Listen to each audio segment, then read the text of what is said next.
मध्य प्रदेश के बैतूल में बस मालिकों ने भैंस के आगे बीन बजाकर अनोखा आंदोलन किया है। दरअसल लॉकडाउन के दौरान बस सेवा बंद हुई, वो आज तक शुरू नहीं हुई है। लॉकडाउन होने के बाद बस सेवा शुरू करने को लेकर बस मालिकों ने कुछ मांग सरकार के सामने रखी, लेकिन वो पूरी नहीं होने के कारण बस के पहिए खड़े हुए हैं। पिछले 1.5 माह से अपनी मांगों के पूरा ना होने से बसों के पहिए जाम करके बैठे बस ऑपरेटरों ने आज बैतूल में अनोखा प्रदर्शन किया है। बस स्टैंड पर इकट्ठे हुए बस अनार एसोसिएशन के पदाधिकारियों ने यहां भैंस लाकर उस पर मध्य प्रदेश सरकार लिख दिया और उसके सामने अपना मांग पत्र पेश किया। यही नहीं, बस ऑनर अपने मांग पत्र के साथ घंटों भैंस के आगे बीन बजाते नजर आए। साउंड तेज करो, साउंड बढ़ाओ भैया, साउंड बढ़ाओ। सही साउंड है उसका। भैंस के आगे बजा रहा है, भैंस के आगे भी ठीक है ना, बज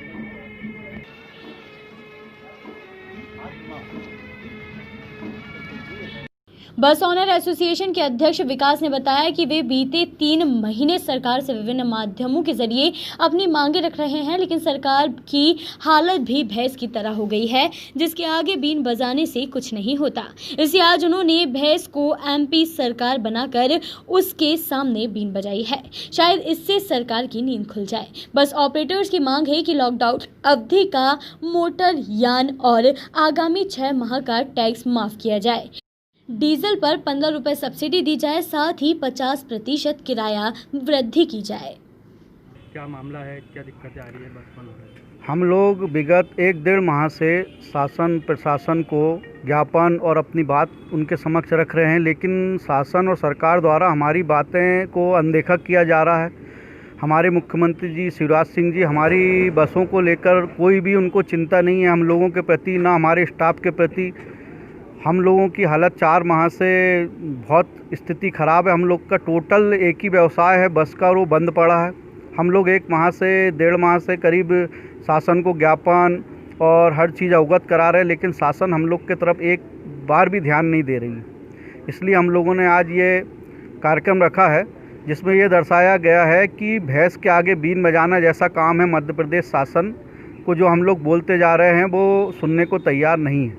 इसलिए हमको क्षुब्ध होकर ये कार्यक्रम करना पड़ा, क्योंकि हमारी दूसरे आपने भारत देश में अदर राज्यों में 7-8 राज्यों में टैक्स 6-6 महीना के लिए गवर्नमेंट ने माफ़ कर दिया है, जबकि केंद्र सरकार की एडवाइजरी में सीधा बताया गया है कि शासन टैक्स बसों का माफ़ करे 6 महीने का। उसके बाद हम लोग की ये मांग है कि जो डीजल का रेट बढ़ गया, जब 55 रुपये डीजल था, जब रेट बढ़ा था बसों का किराया, आज 80-82 रुपये डीजल पहुंच गया है, रेट नहीं बढ़ा रहे हैं। हमारी दूसरी मांग है कि रेट बढ़ाएं टिकट। तीसरी हमारी मांग है कि 3 महीने जो बसें खड़ी रही और जो आगे और खड़ी रहेंगी या जैसा भी होगा उनके लिए बीमा की वैलिडिटी भी बढ़ाई जाए। चौथी हमारी मांग है कि हम लोग को जो नुकसान हुआ वो सरकार दे, और हमारे जो कर्मचारी लोग हैं, ड्राइवर, कंडक्टर, एजेंट, इन लोग का भी बहुत बुरा हाल है। इनकी भी मांगें सरकार के सामने हम लोग ने रखी हैं और उन लोग ने भी रखी हैं कि उनको कम से कम शासन की तरफ से 3-3, 4-4 महीने का कुछ अनुदान प्रदान करें, जिससे गरीबों की हालत ठीक हो सके। लगातार आप ज्ञापन दे रहे हैं, लगातार आप लोग मिल रहे हैं कलेक्टर से जी, फिर भी इसके बाद कोई कार्रवाई नहीं हो रही, क्या लगता है? कोई कुछ नहीं। कलेक्टर साहब भी बोलते हैं कि हम ऊपर बात पहुंचाएंगे आपकी, हमारे आरटीओ साहब भी बोलते हैं हम ऊपर बात पहुंचाएंगे आपकी। हमारे प्रदेश लेवल तक पूरे मध्य प्रदेश में 35-36 हज़ार बसें खड़ी हैं। प्रदेश लेवल में हर किसी को हम लोगों ने ज्ञापन दिया और प्रदेश स्तर पे भी बात की है, लेकिन सरकार बिल्कुल भी सुनने को तैयार नहीं। हम लोगों के बारे में कुछ भी नहीं सोच रही है। उनको तो चिंता ही नहीं है कि इन लोग के क्या हाल हो रहे होंगे, और आवागमन को लेकर जो गरीब लोग परेशान हो रहे हैं डेली आने जाने वाले, उनके बारे में भी सरकार कोई चिंता नहीं। बस उनने अभी 2-3 दिन पहले ये गृह विभाग ने जारी किया था कि बसें चालू करें, लेकिन कैसे करेंगे? टैक्स जो गाड़ियां चली नहीं, सरकार ने बंद करके रखी है, उनका टैक्स हम कहां से ला के देंगे? हमारा तो गर्मी में शादी ब्याह वगैरह का सीज़न रहता है, जब हम उसमें कमाते हैं, तो आने वाले वर्षा ऋतु में हम लोग घाटे में वैसे ही जाते हैं, तो हम लोग उससे मैनेज करते थे। तो हमारा सीजन भी गया, अब आगे बरसात खड़ी है, उसमें बोल रहे हैं 80 रुपये डीजल हो गया है और उसमें बोल रहे हैं कि बस चलाएं, तो हम कैसे चलाएंगे? ना वो टैक्स माफ़ कर रहे हैं। अगर 6 महीने का टैक्स माफ़ कर दें और किराए में वृद्धि कर दें तो हम लोग बसें चलाने के लिए तैयार हैं। क्या नाम है?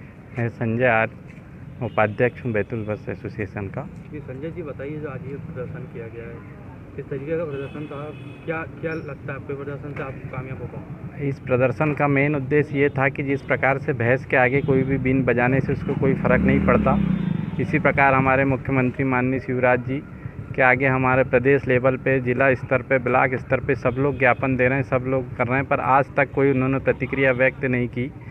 इससे हमें यही लगा कि आज भैंस के आगे ही बीन बजा ली जाए, क्योंकि मध्य प्रदेश शासन की स्थिति भी भैंस जैसी ही है, क्योंकि उसके आगे जो भी बोलें कुछ भी उस रिप्लाई करने को तैयार नहीं है। आज तक प्रदेश लेवल पे विगत 3 महीनों से ज्ञापन दे रहे हैं, प्रदर्शन हो रहे हैं, सब कुछ हो रहा है, मीडिया पे आ रहा है, उसके बावजूद भी आज तक सीएम साहब ने कभी कोई ना मीडिया पे कोई प्रतिक्रिया व्यक्त की, ना कुछ भी नहीं किया, ना किसी अधिकारी व्यक्त का कोई भी, मतलब मोटर मालिकों का हित ही नहीं सोच रहे हैं, जबकि मोटर व्यवसाय इतना अंधेरे में चल रहा है जिसकी कोई सीमा नहीं है। हम लोग पूरा व्यापार घाटे में चलाते हैं, मुश्किल से 2-3 महीने ही हमें थोड़ा कुछ व्यापार में फ़ायदा होता है, उसके बाद हम पूरा व्यापार घाटे में चलाते हैं। हमारे शासन से ये है कि अगर शासन पूरा, उनके पास तो बड़े बड़े विद्वान लोग हैं, उनसे कैलकुलेशन करा ले कि अगर इन बसों को क्या बचता है, माइलेज उनको मालूम है, हम बाकायदा उनको टैक्स देते हैं, उसमें कितना खर्चा आता है, सबका कैलकुलेशन लगा के वो हमें बता दे कि आप लोग को ये प्रॉफिट होता है, तो हम मान लें। हम पूरा टोटल घाटे में चलाते हैं। अगर शासन को ऐसा ही लग रहा है, पब्लिक परेशान हो रही है, आज देहातों की ये स्थिति है, शादी ब्याह थे, बेचारे पिकअपों में जा रहे हैं, ट्रैक्टरों में जा रहे हैं, एक्सीडेंट हो रहे हैं, कई लोग मर गए क्योंकि उनकी मजबूरी थी, तो काय में जाते बेचारे शादी ब्याह करने, तो ट्रैक्टर पिकअपों में जानवरों की तरह भर भर के ले जाया जा रहा है, वहाँ कोई सोशल डिस्टेंसिंग का पालन नहीं हो रहा, कुछ नहीं हो रहा, उसके बाद एक्सीडेंट हो गए, कितनी मौतें हो चुकी इन सबको लेके, पर प्रशासन बस व्यवसाय की तरफ कुछ ध्यान ही नहीं दे रहा। तो हमारा निवेदन यही है कि आप ये सब हमारी मांगे को प्राथमिकता से उसका निराकरण करें, अन्यथा 45 रुपये किलोमीटर से गाड़ियाँ ले लें हमारी, हमको पेमेंट करें और शासन खुद चलाए, जो भी बचत आएगी वो रखें, हमें कोई लेना देना नहीं, हमें तो पर किलोमीटर 45 रुपये किलोमीटर से भुगतान कर दिया जाए। वो भी 2018 की एडवाइजरी, वो भी बहुत पुराना रेट है ना, कि आज जब डीजल रेट 65 रुपये 64 रुपये था, तब का रेट 45 रुपये शासन ने फिक्स किया था, जबकि आज तो 80 रुपये डीजल हो चुका है। इस स्थिति में तो रेट और होना चाहिए, पर फिर भी हम आपदा को देखते हुए 45 रुपये में पर किलोमीटर से हमें शासन अगर पैड करता है तो हम गाड़ियाँ उनको सौंपने को तैयार है। ड्राइवर हमारा रहेगा, कंडक्टर वो रखे, वो चलाए, पूरा आवक वो रखे, और हमारे को या तो फिर हमारा किराया वृद्धि करे, टैक्स माफ़ करे, बीमा की अवधि बढ़ाएं। यही नहीं, इसकी आशाओं के साथ हम आज का प्रोग्राम किया था कि जैसे भैंस है इसी टाइप से शासन की स्थिति नज़र आ रही थी, तो हमने कहा चलिए ठीक है, भैंस से कुछ बोलने से कोई समस्या हल हो जाए तो अच्छा है। तो आवेदन यही था कि हमारी प्राथमिकता तौर पे और ग्रामीण क्षेत्रों की आम जनता की परेशानियों को देखते हुए इस पर तुरंत निराकरण किया जाए। और हमारे स्टाफ लोग भी परेशान हैं, बेचारों के पास कुछ नहीं है, उनको जैसे श्रमिकों को इन्होंने राशन बांटा, वैसे इन लोग को भी राशन की व्यवस्था की जाए, 6 महीने तक की फ्री राशन जो बांट रहे हैं, ये भी श्रमिकों की गिनती में ही आते हैं, बेचारे रोज़ काम करते हैं, रोज़ पैसा ले जाते हैं, रोज़ उससे अपना घर बसार चलाते थे। इनको भी राशन की व्यवस्था की जाए, इनको जितनी आर्थिक सहायता श्रमिकों को दी जा रही है इनको भी दी जाए।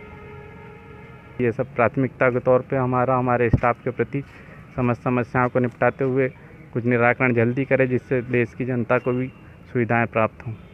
बहरहाल देखना होगा कि बस ऑपरेटर्स के इस अनूठे प्रदर्शन का मध्य प्रदेश की शिवराज सरकार पर कितना असर होता है, लेकिन बस ऑपरेटर्स और सरकार के बीच की इस लड़ाई का खामियाजा यात्रियों को भुगतना पड़ रहा है। ब्यूरो रिपोर्ट, खबर मध्य प्रदेश।